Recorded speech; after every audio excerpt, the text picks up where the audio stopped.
আসসালামু আলাইকুম my dear lovely viewers, আমি রিনা। আপনাদের সবাইকে জানাচ্ছি আন্তরিক ভালোবাসা। আজকে খুবই মজাদার একটি রেসিপি আপনাদের সাথে শেয়ার করছি। আজকে রেসিপি হচ্ছে পাকা আমের লাড্ডু। এই লাড্ডুটা খেতে কিন্তু অসম্ভব স্বাদের হয় আর বানানোও খুব সহজ। চলুন আমরা দেখে নিই কীভাবে তৈরি করি। পাকা আমের লাড্ডু তৈরি করার জন্য আমি দুইটি বড় পাকা আম নিয়েছি, কেটে টুকরো করে নিয়েছি। এখন একটি প্যানে 1 টেবিল চামচ ঘি নিয়ে নিচ্ছি। ঘিটা একটু গরম হলে এতে দিয়ে দিচ্ছি হাফ কাপ সুজি। সুজিটাকে আমি বাদামি বর্ণ করে ভেজে নিব। খুব বেশি গোল্ডেন করে ভাজার দরকার নেই। বাদামি বর্ণ হয়ে গেলে আমি নামিয়ে রাখবো।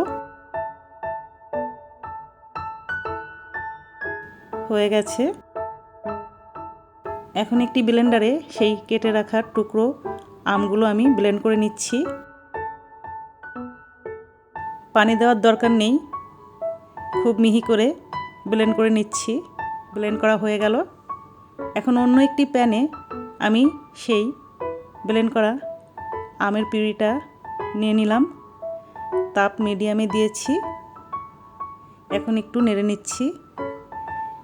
এর সাথে মিশিয়ে দিচ্ছি সামান্য লবণ এবং সামান্য এলাচ গুঁড়া, আর দিয়ে দিচ্ছি 1/3 কাপ গুঁড়া দুধ এবং হাফ কাপ চিনি। চিনিটা আপনারা আপনাদের স্বাদ অনুযায়ী দিয়ে নেবেন।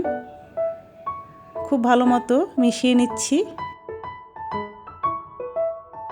মেশানো হয়ে গেল।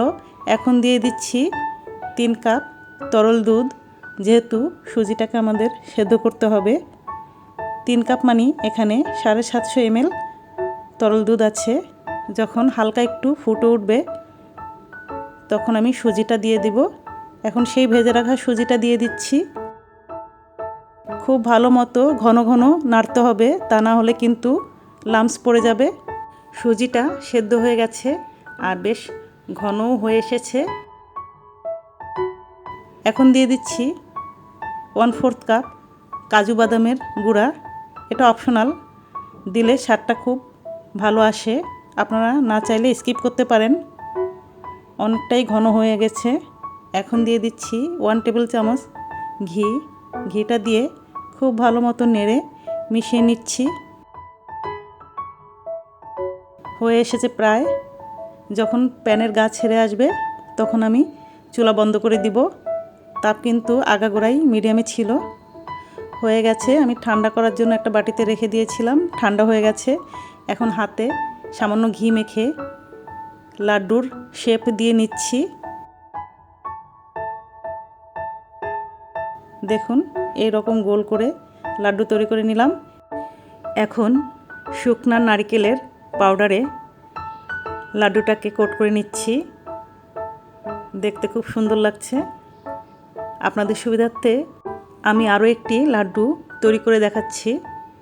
আর যেহেতু এখন চারিদিকে প্রচুর আম পাওয়া যাচ্ছে, আপনারা খুব সহজেই এই রেসিপিটি বাসায় করে ফেলতে পারবেন। আর দেখবেন সবাই খুব পছন্দ করছে।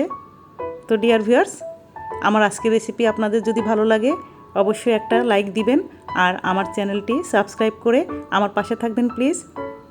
আমি সবগুলো লাড্ডু তৈরি করে ফেলেছি। খুবই সুন্দর হয়েছে কিন্তু লাড্ডুগুলো। দেখেন ভিতরে কি চমৎকার কালার এসেছে। আমি একটি কেটে দেখাচ্ছি। মাই ডিয়ার ভিউয়ার্স, পরবর্তীতে আরও অনেক রেসিপি নিয়ে আপনাদের সাথে কথা হবে। আজকে বিদায় নিচ্ছি। আল্লাহ হাফেজ।